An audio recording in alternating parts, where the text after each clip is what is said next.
so we can give everybody a heads up on what's going on, and we continue through the morning. Jamie Whitten first on the fives. Traffic with Jamie Whitten, it's like a coffee and donuts in the morning. You gotta have them together. That's so sweet. 105.9 FM and AM 630 WMAL. Hey everyone, Proactive has a special offer for our listeners. Stay tuned for a 100% risk-free offer that includes a free giveaway and free shipping. Do you have acne or even the occasional breakout? With prescription-grade Proactive, your acne can heal and you can prevent future breakouts. Want to try Proactive? They're letting everyone try Proactive 100% risk-free. Plus, they're giving away a free deep cleansing face brush and free shipping when you call right now. 1-800-620-6017. You heard right. A risk-free trial of Proactive, a free deep cleansing brush, and free shipping. Take it from me, Proactive really works. So here's the deal again for our listeners. For $19.95, you'll get prescription-grade Proactive plus a rotating deep cleansing brush valued at $45. Totally free and free shipping. You're guaranteed to get clear and stay clear, or you get your money back. Call now. 1-800-620-6017. That's 1-800-620-6017. One more time, ready? 800-620-6017.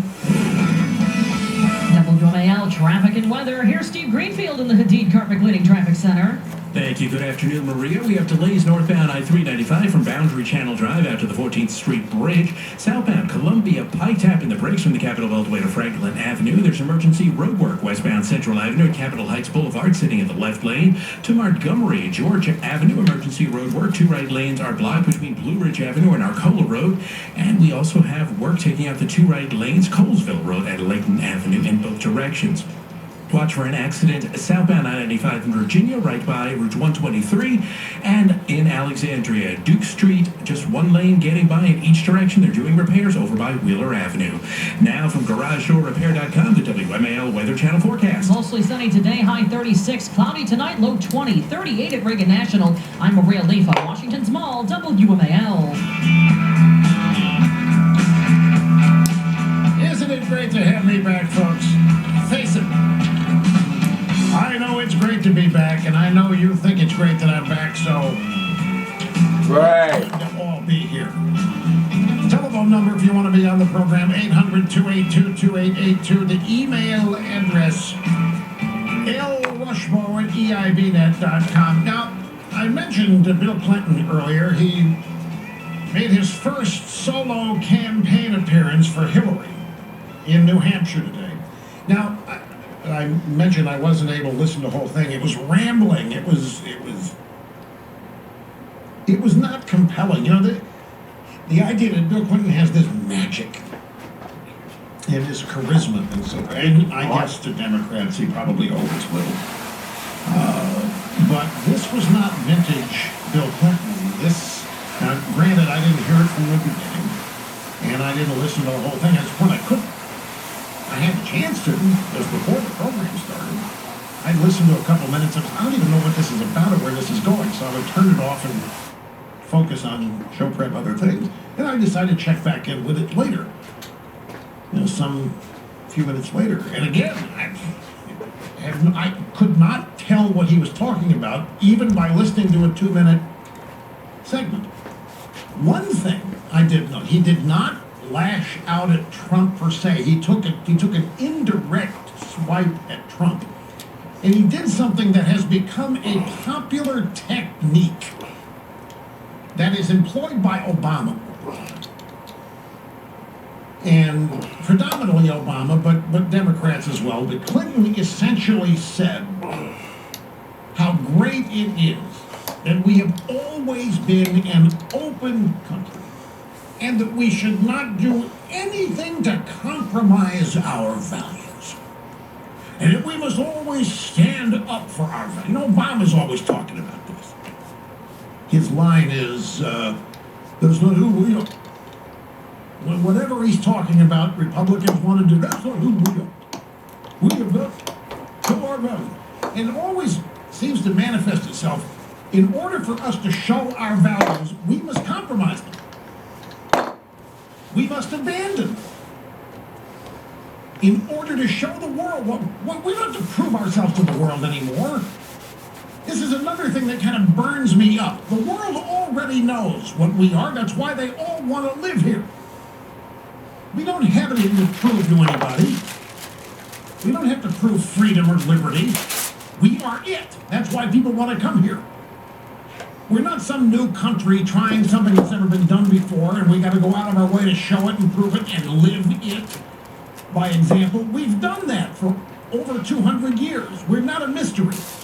And yet to listen to Obama and Hillary and now Bill Clinton today, somehow it is a mystery, and the rest of the world can't figure us out.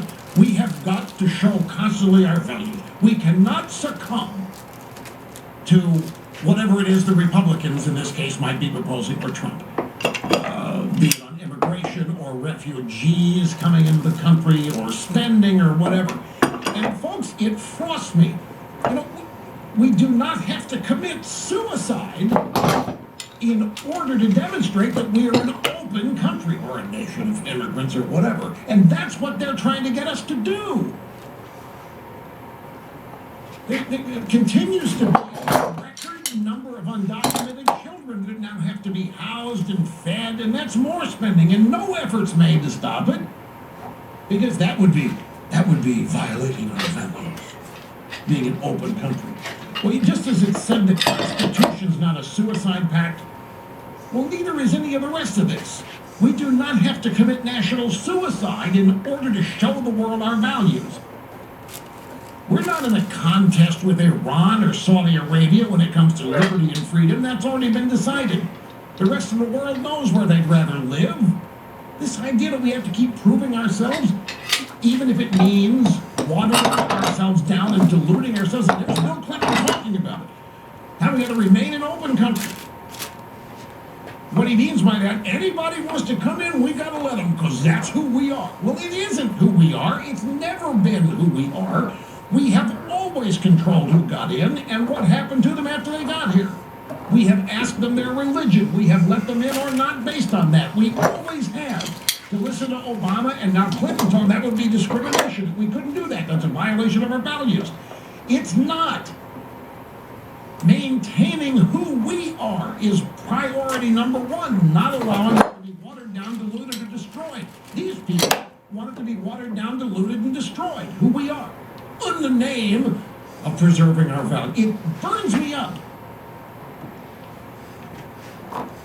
And they act like at all costs we must do that, because we, every day, we're the ones who have to prove to the world our values. We're the ones who have to show the world that we're not what people think of us. It just burns me up when the rest of the world already knows. What the rest of the world, you know what they're really doing? They're wondering, what in the world is the United States doing to itself, is what they're asking. How in the hell can the United States be permitting itself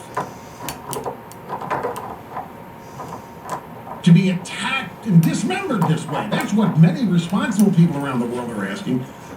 I found a piece that sort of goes where I was talking about the first hour, this overgeneralization, the realization that we've lost any kind of moral boundary. We've certainly squandered our own moral authority.